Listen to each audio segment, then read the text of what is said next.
This meeting is being recorded. All right, guys, welcome to Wapiti Live Q&A for June 7th. Yes, June 7th, day after D-Day. So, all right, so tonight I kind of wanted to talk about, and I was thinking about this because it kind of came up in the podcast yesterday, and Jim and I were talking about a lot of mistakes that new elk callers make because they think that there's only one way to call an elk, and that's just that aggressive challenge, and they're not paying attention to the clues that the elk are giving them, that and we've talked about this in different episodes here and there, and I thought tonight we would just put it all into one episode and kind of dive a little deeper into the subject, so that way it's easier to find. Nice thing is too, so Larry, since you've actually been in the e-course and kind of playing around on modules, how's navigation, how's all that stuff going? I found it pretty user-friendly, very user-friendly. Following your instructions to get in the website, navigating there is probably the most difficult thing. But once you get into the course, it's just little baby steps, one at a time. Just push the buttons and go to the next course, go to the practice session, go to the next course, go to the practice session. And it's very, very user-friendly. Good. Yeah, and I set it up so that when you get into the cow sounds,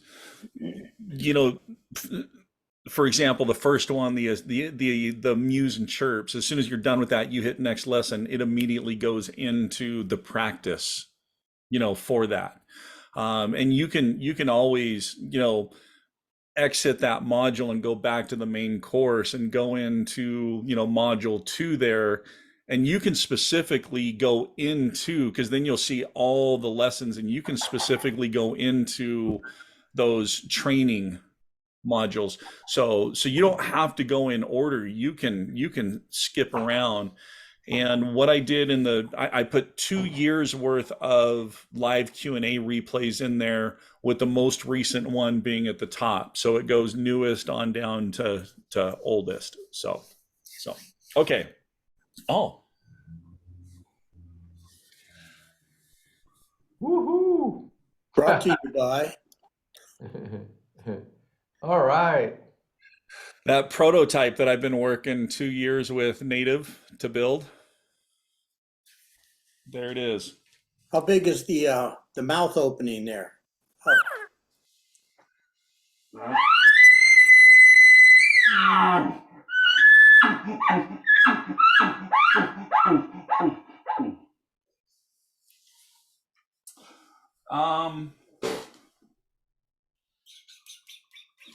Well, here's the Renegade, Greg.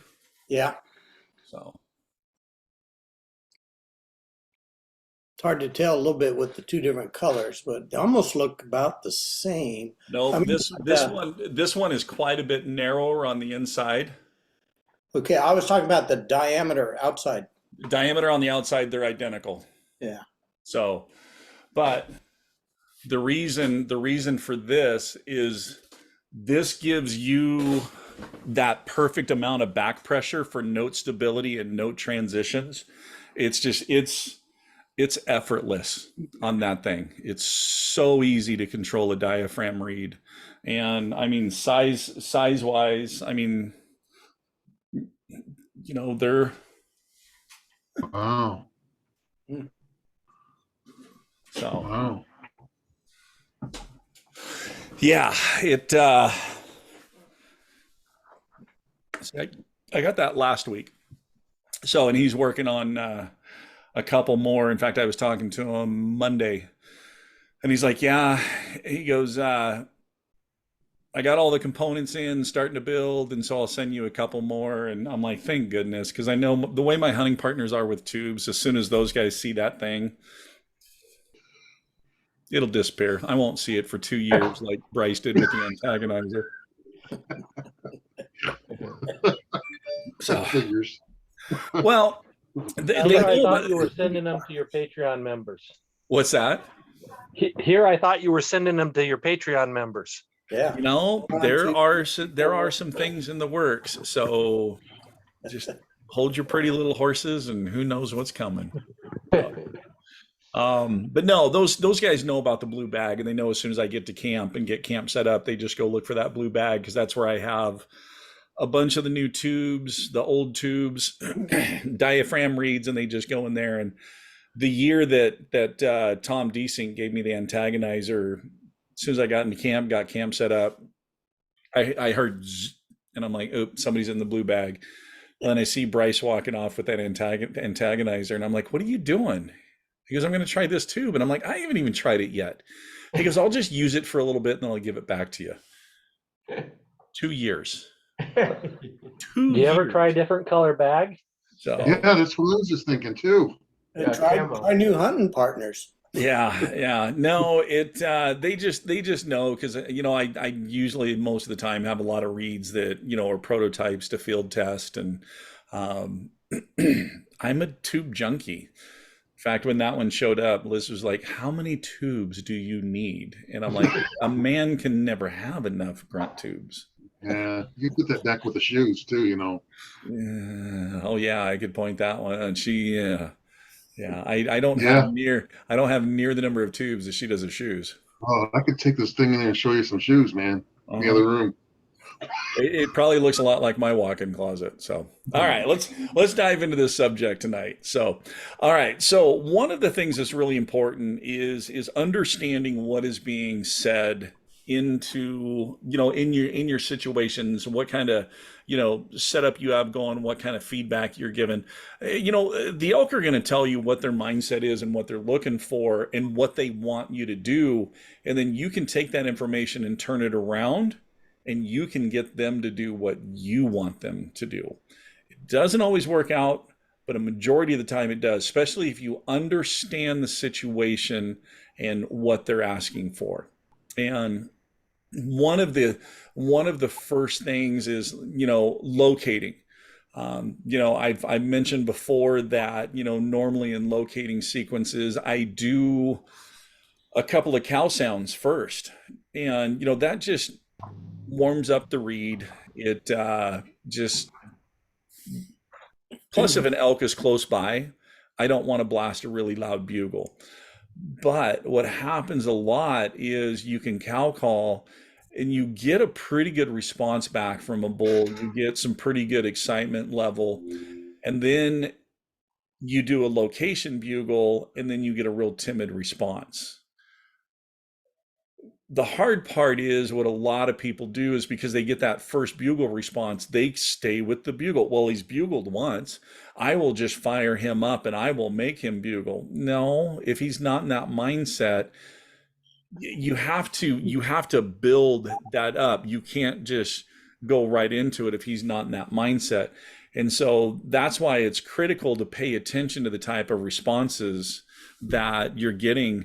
And one of the things that kind of triggered this also when I was uploading videos, I was uploading that one-on-one video where Eric was following me and I was working that bull, and I didn't pay attention to it at the time, but that bull responded quite a bit to chuckles, and I really didn't chuckle that much.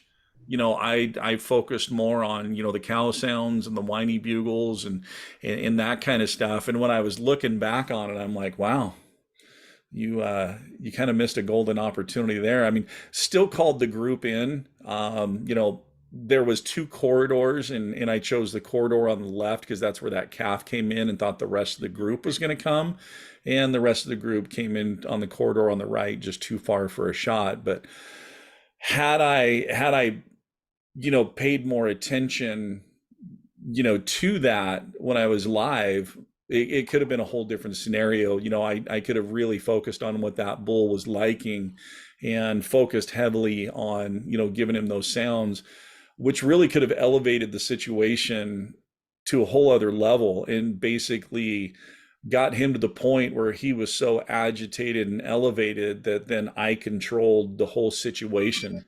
I mean, I could move around and pull him through whatever doorway I wanted to instead of just, guessing, going, okay, I think he's going to come here. But it happens. Sometimes we just get so ingrained in the moment that we don't read the clues that are given to us, and that's one of the ones there that is easy to miss, especially when you have a bull that's not responding all the time. It's his responses are spaced out, and primarily his were spaced out because they were en route, they were in travel. They were leaving their bedding areas, coming up to feeding area, and we happened to be in the middle of that transition. And so his responses were as he was moving. But okay, so locating. I've told the other story about Bryce with the bull in the evening, where I ended up cow calling. Bull answered excitedly, bugled. He answered timidly. I cow called, excited again, bugled, timid again, and I immediately knew right then, this is probably a middle-aged class bull, kind of a younger bull, definitely looking for cows, not in the mood to fight at all. So all I did was cow sounds, with him, and you'll get that information. But again, it's one of those things where, especially early on with us, where we get a bull that's responding, we want to switch over to the bugles because we want to get into that scream fest with them. We want to get into that battle, and that's just not always the case. It's not always where it's going to go. And so to maximize your call-ins, you really need to pay attention to that information that they're getting back to you. Okay. Any questions on that part so far? No? Silence from the crowd? No. No, it's kind of like trying to find a trigger point. It is. You're trying to find his hot button is exactly what you're doing. Yep. That's what I meant. Yeah. Taking the bull's temperature is what I've called it in the past, and now other people have coined that phrase. I should trademark it. Then I can hit him with trademark infringements. So Do it before Easton. yeah. Eastman's will they kind of control a lot of the situations from talking to Jim. So it'll be interesting to see, where those negotiations go. So all right, Larry, you all caught up on the notes? I saw you writing feverishly in there. Yes, sir. Oh, okay. All right. Next up. Elk will give you cues on what they want you to do. And what I mean by that is both in the cow vocalizations and in the bull vocalizations, there are sounds that basically say, come to me. And then there are, sounds that say, stay away. If you catch those and recognize those, then you can tip that encounter in your favor. So, prime example. The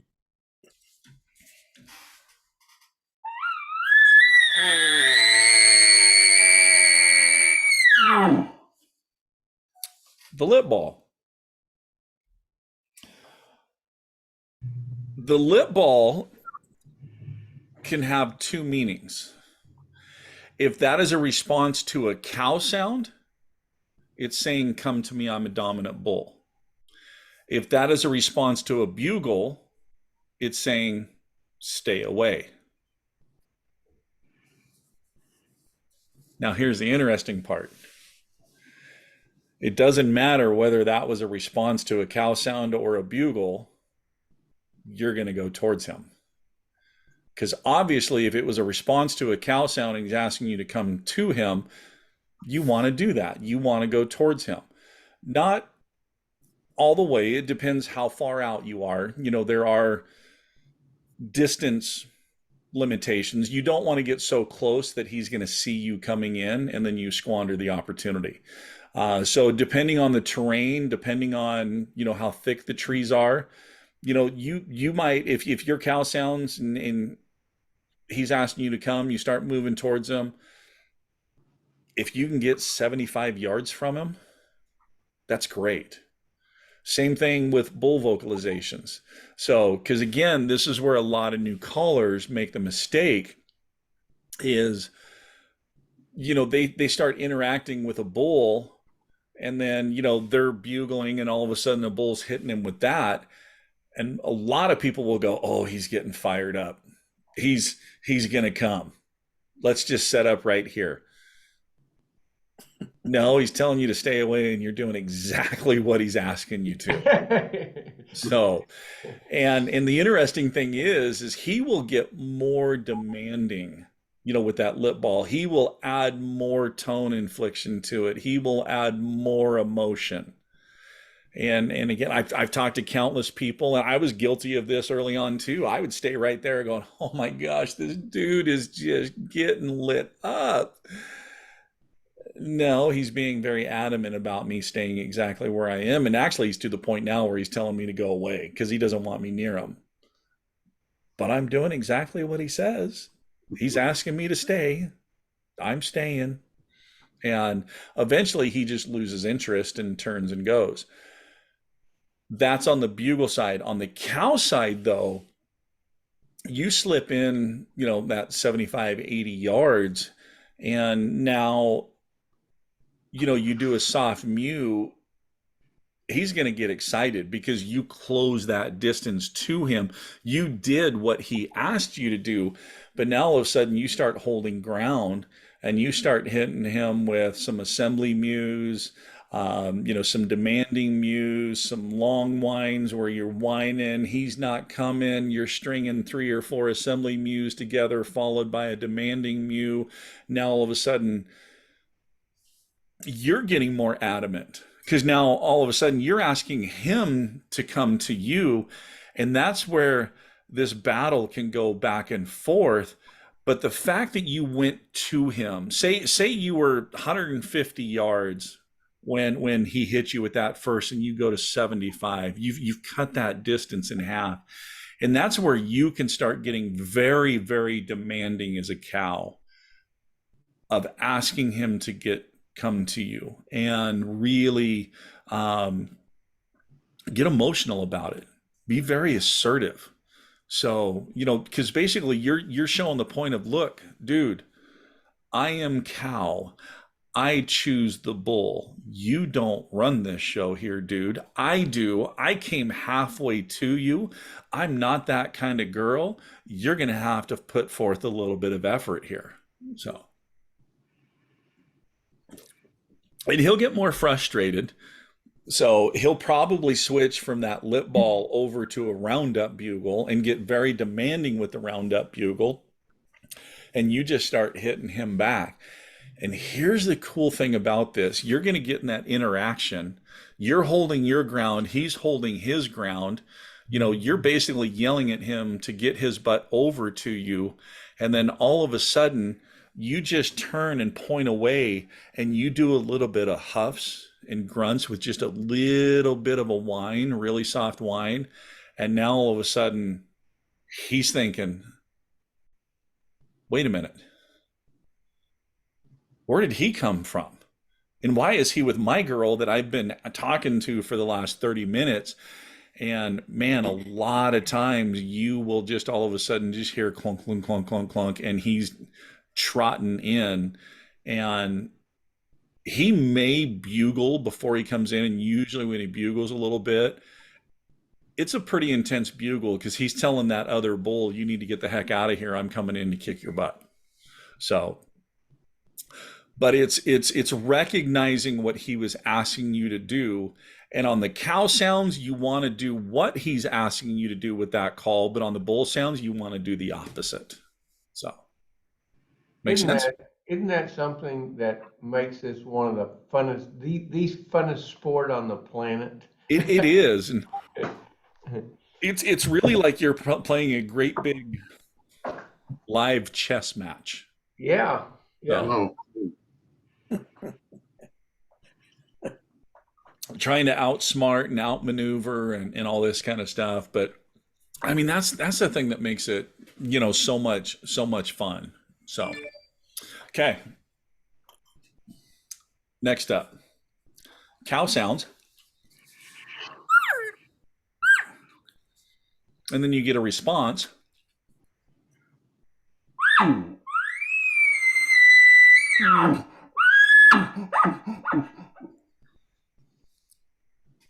Anybody remember what that one is? it's a roundup. Roundup. That bugle. Nice. So, yes. So basically, immediately, he's asking you, come to me. And again, what do you think new callers do? Oh, they call back. With a They stay. They stay right where they're at. Close And- the gap. And they'll Calling. bugle. So Yep. they're like, oh, we got a bugle. There we go. And they'll bugle back. So now there's nothing wrong with doing some sort of bull sound back. You don't want to do a big aggressive bugle. You could just do some little huffs and grunts just to see how he responds to a bull being present. But most of the time in that scenario, I won't. I will just stay with the cow sound, because really we're trying to find a hot button anyway. We're trying to, get a bull to give us a response, to give us their pinpoint, their location so that we can slip in. I already have what I know. The fact that this guy hit me with a roundup bugle, there's a good chance because of that, he's looking for cows. So he's already telling me, yep, heard you, get over here. So again, I'm going to close that distance. And then again, we get in that scenario where I get as close as possible to him without being seen. And then all of a sudden I start get demanding. I start asking him to come to me. And again, you play that same scenario where, you're raising your emotion level with him and telling him to, get his butt over to you. If he's not doing it, if he's holding his ground, then I will introduce a bull into the mix to see how he's going to respond. And that's where sometimes you introduce that bull, you will find out real quick if that's a dominant bull or an older age class bull that you're dealing with, because he will not tolerate, especially if you're within 70, 75 yards of him, he will not tolerate another bull coming in to try to scoop that cow up from underneath him. He will come uncorked. And then that's where you can elevate that into an incredible bugle fest back and forth. And this is where you have the ability at that point to really raise the aggression level to where he comes in, eyes bulging, nostrils flared, drooling, pissing all over himself, running over trees. He's coming, and he doesn't come silently, and he doesn't come slowly. He flat out covers ground. So And you know what you're supposed to do then? you better have an arrow knock, because Draw. it's going to go down fast. Well, the hard part a lot of times in that scenario is getting him to stop for a shot.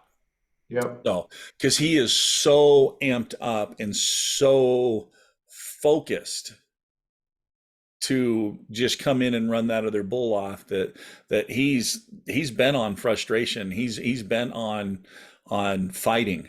And so that is really, really hard sometimes to stop them in good shooting lanes, because they're just so focused and not really paying attention. So, okay.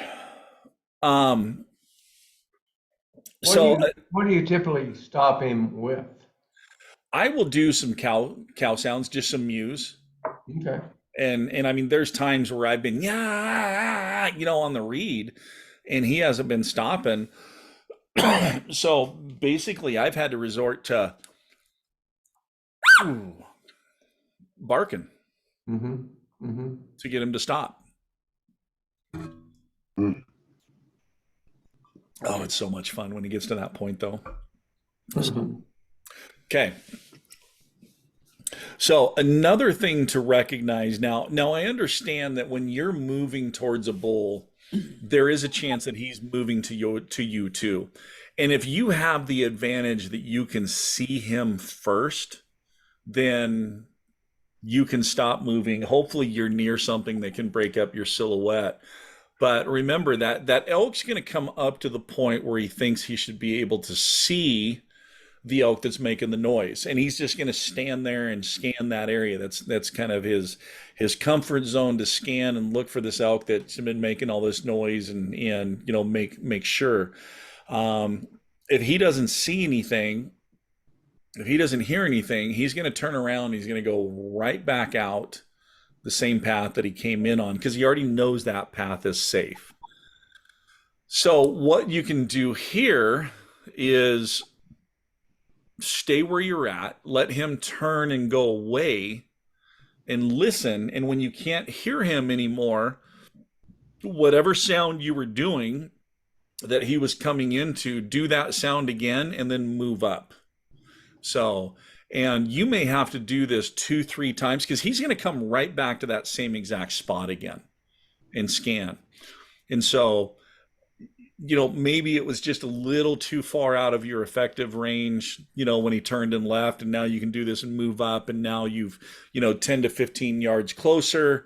Okay, now where he comes to that point, he's within my comfortable shooting range, and you have a shot opportunity. Sometimes you need to play this game with him 2-3 times. I remember one time there was a bull that I was working solo, and it was just a bad situation. He was actually above me. And so I was trying to get up to his level, and I hadn't heard from him for a while.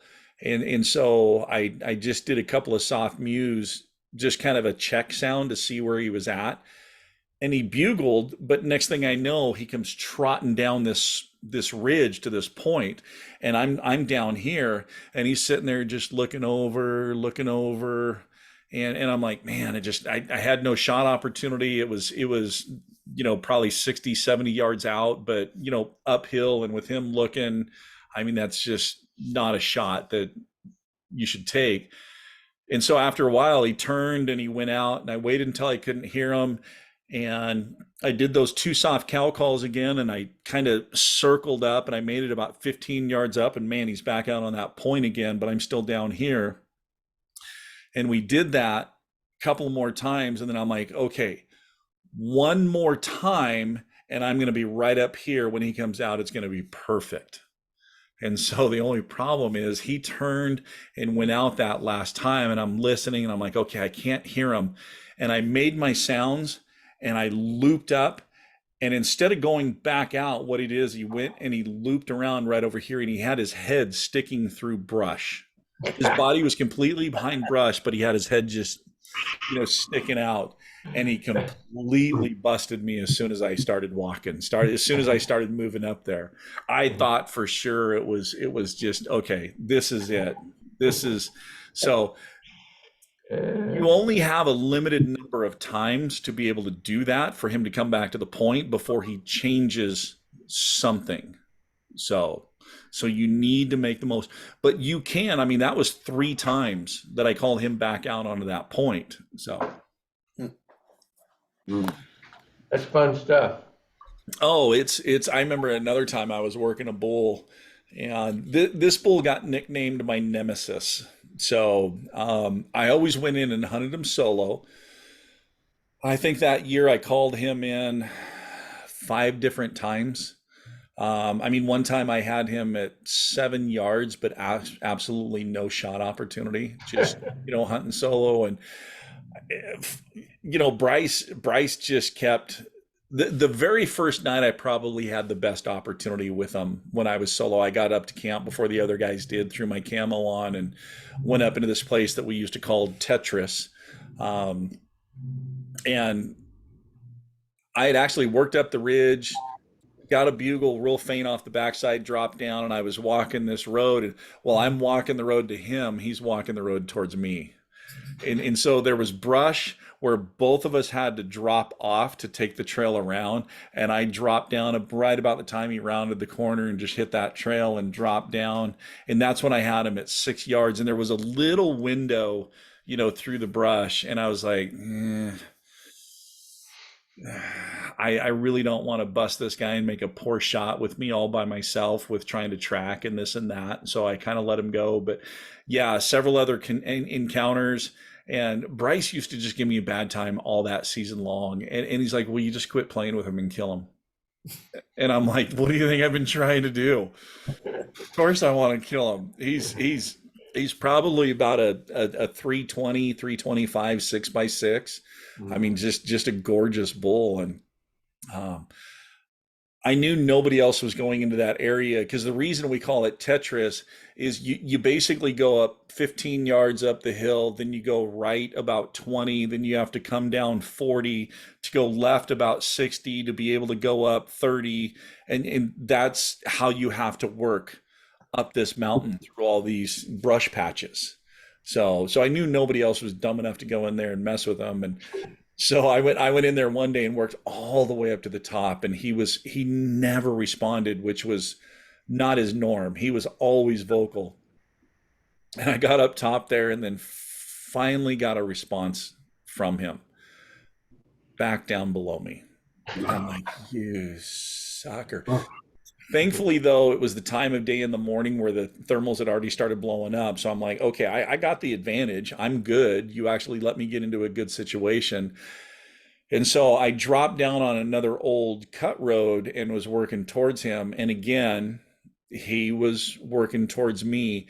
And we ended up on both sides of an alder bush screaming at each other. I mean, I had my tube stuck in that bush. I was just so frustrated, just screaming at him, and he's screaming back at me. And so I'm like, okay, I'm just going to go quiet. I'm going to let you lose interest, and I'm going to let you walk off. And then I'm going to follow the trail around, and then I'm going to get back on you because I know it's open on the other side and I can get a shot at you. And what's funny is I thought about that first scenario I told you about, and I'm sitting there and I'm like, I don't hear him anymore. And I'm like, he's a smart older bull. I'll bet you he didn't walk off. I'll bet you he looped right up above the road and he's looking down at that trail. And as soon as I walk around this, he's going to bust me. I ain't going to play your game. I've run into one of your kind that's done this to me before. I ain't doing it. And so I'm like, I'm just going to go quiet and make him start looking for me. You're still looking. The anticipation or the impatientness got the best of me. I finally said, no, he's not going to come looking for me. I got to go after him. Walked around the bush, and sure as shit, there he was, right there. Right exactly where I knew he was going to go. But these are these little chess games that, we play with these guys. But, being able to understand the clues that they're giving you really makes the difference in your success of your calling. It's still going to be dependent if you have a good setup, because the setups are critical. But by you understanding what's going on and being realistic with your responses and giving them the things that they are asking for, you'll definitely increase the number of call-ins that you have. Okay, what questions do we got?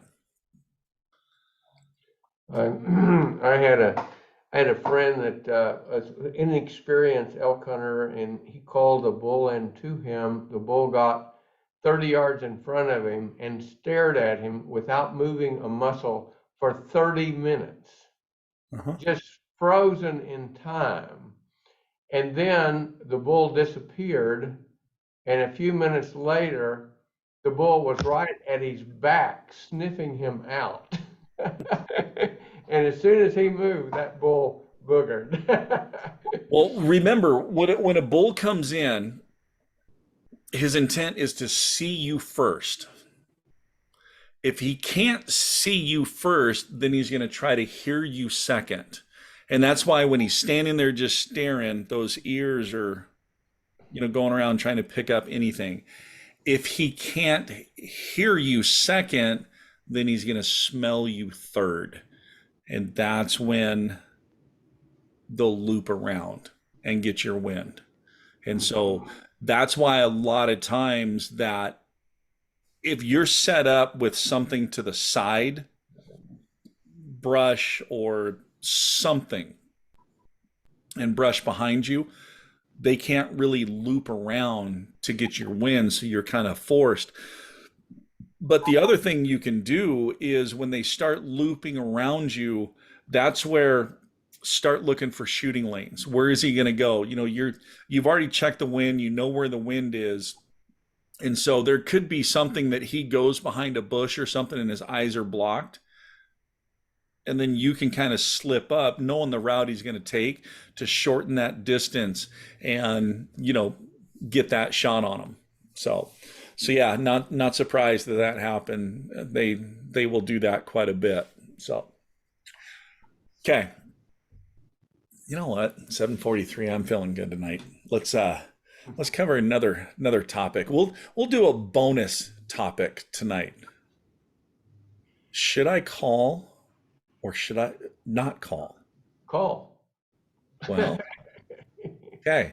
I thought you meant depends. on the program tonight. Well, we'll do this. We'll give a few scenarios. Okay. Okay. So you've got a bull. He responded to you. You are cutting the distance and going towards him. You get close enough that you can see this bull and he's raking a tree. Do you stop and call or do you stay quiet?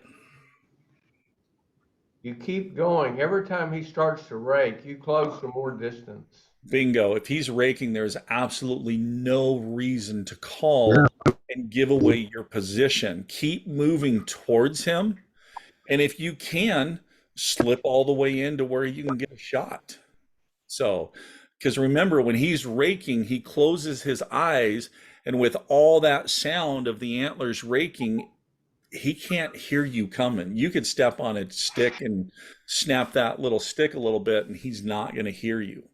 So, but the key is be patient, go slow, really pay attention, really be looking at him. So I got one time within 10 yards of a bull that was raking, and I never saw anything but his antlers. He stopped after I got there with a cedar tree in between me, could not get a shot, and then he eventually caught my scent and walked off. Oh, I did it one time to where I got, working towards the bull, and I got to the point that, I kind of stopped and was looking because I was still trying to pinpoint exactly where he is. And then all of a sudden I saw the top of a tree moving. I'm like, I know exactly where so I just kept working right towards that, keep making sure that the wind was good. And I just looked at the top of that tree until I got close enough that then I could see him. And then it's like, okay, now I'm going to use him for reference on coming in. But that is something right there that is a game of patience also. You can't rush that because you need to be in a scenario or a situation where you can stop immediately, or draw your bow, being ready. But nice job. Yes, that is definitely a scenario where you do not call. So okay, again, you've got a bull to respond. You're working a bull. He comes into your setup, but he stops outside your effective range. You can see him and he's just scanning. Call or no call? No call. Exactly. So no call because he's scanning looking for that elk that made the sound. And they are very, very good at pinpointing where that sound came from. So if you make a sound, he's going to pinpoint exactly where you're at. He's going to stare at that area and he's not going to see an elk or see something that he wants to see. And he's just going to lose interest and go. If you stay still, stay patient, sometimes they will scan that area. Oh, well, maybe that elk just, especially if you called and then moved up towards them, they will scan the area they don't see and then they will move closer because they want to get closer to where that elk sound came from. You know, it could be a little roll that they're like, oh, I need to go to that little roll so I can look over, but you're right there and intercept them. So yes, that is another no call scenario. So That's the shooter is no call, but if you have a caller behind you, they should still keep. absolutely, if the caller is far enough back that they can continue to call, absolutely, they have to. And yeah, a lot of times, you know, when we're actually set up on a bull and working a bull, whoever the shooter is doesn't make a sound. The only time they make a sound is to stop the elk for a shot or to calm the bull down after a shot. Other than that, the shooter doesn't make any sound because you don't want to give away that pinpoint. You want that elk focused on where the call is coming from with the caller in the back. So, okay. God, I had another one in my head. And, oh, okay. In the morning, you're moving around, you're heading to the area that you want to get to, and you're doing some locating sequences as you go. You look up above the hill and hear some elk feeding across the face or moving across the face above you. Call or no call?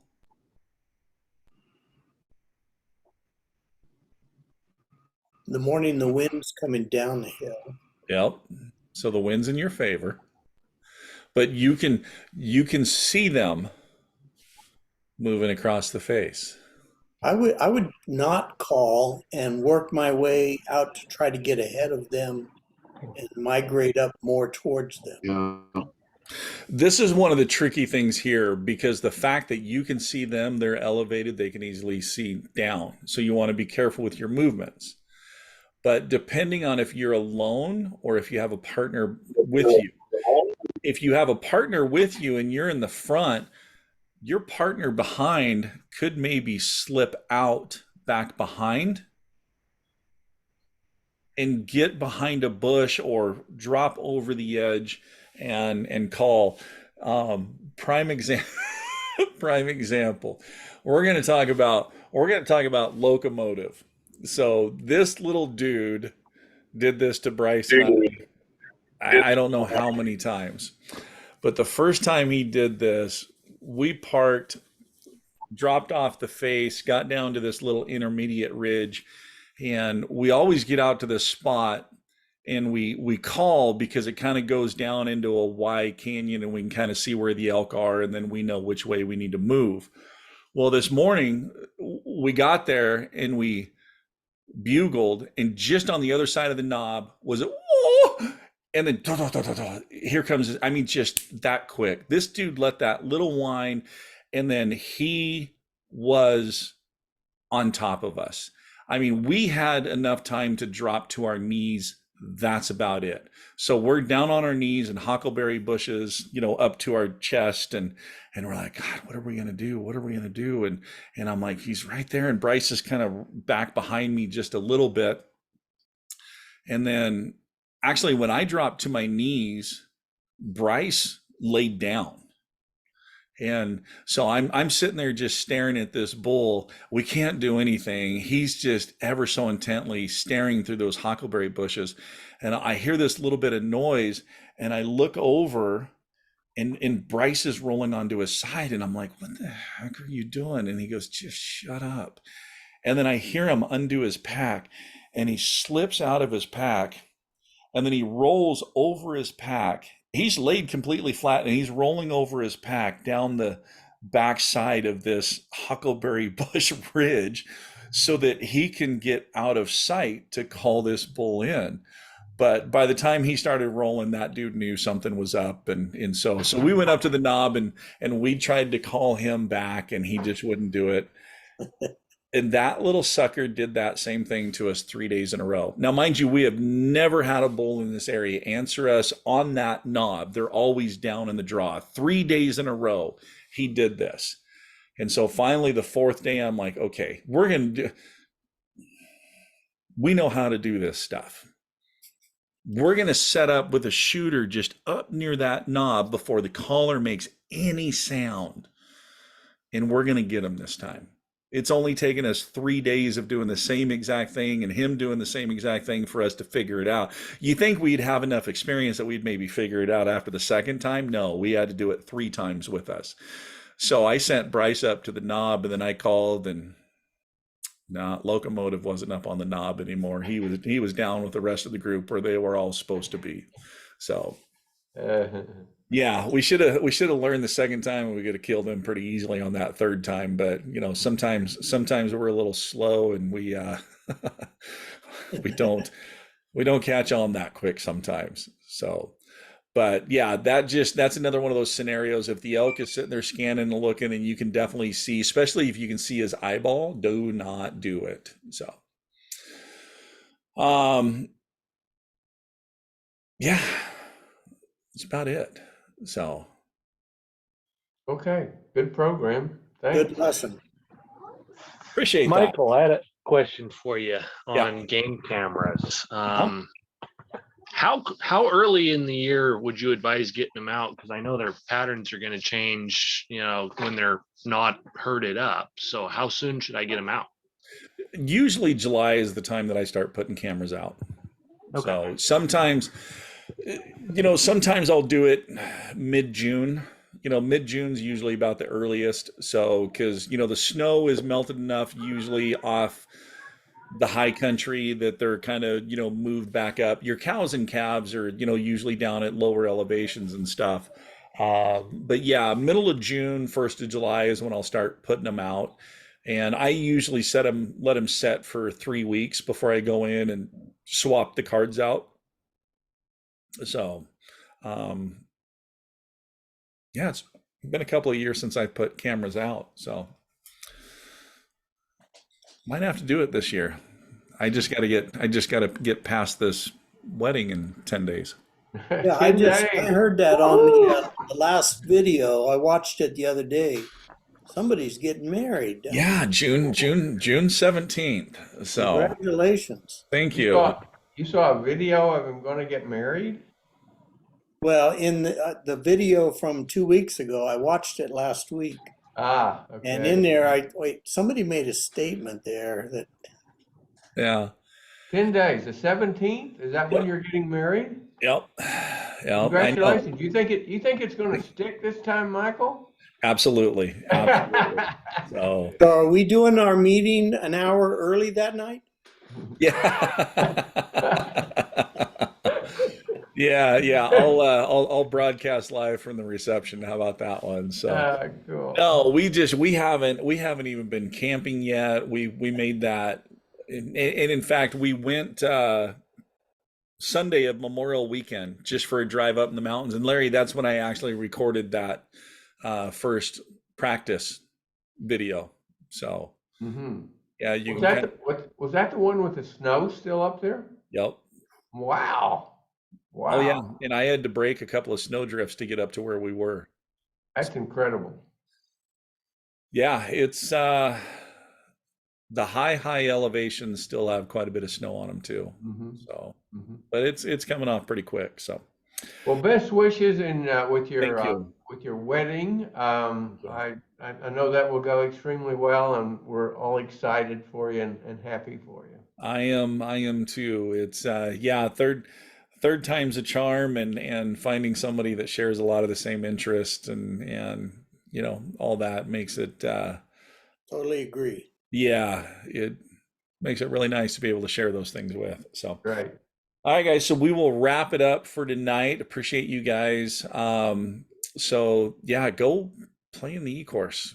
So go in there Hey. and Hey, one thing tonight, if you guys don't have anything to do after this, the World Series of Softball is going to be on, should be on right now. Oklahoma University, 51 wins in a row, going for the national championship. yeah, but they're playing, but they're playing Florida State. So Yeah, playing Florida State, exactly. One I of know, my and actually, coworkers has a niece on the Oklahoma team. We've been Who does? watching it at work. Oh, Nice. cool. Yeah. Cool. yeah, and actually the college baseball, yeah, regionals took place last weekend, super regionals this weekend. So Road to Omaha is happening also. But sorry, Larry, no Oklahoma. Number 3 Actually, on Oklahoma. That's her. yeah, We'll see. We'll see. yeah, the Oklahoma State Cowboys, they got eliminated last weekend. So Yeah, they did. yeah. So all right, guys, All as right, guys. always, keep calling, keep practicing. More importantly, though, have fun, and we will see you guys in 2 weeks as I broadcast as a happily married man. Yes, you will. Woo-hoo. All right, guys, have a great night, everybody. All right. Good Bye-bye. night, guys. All right, bye. Bye.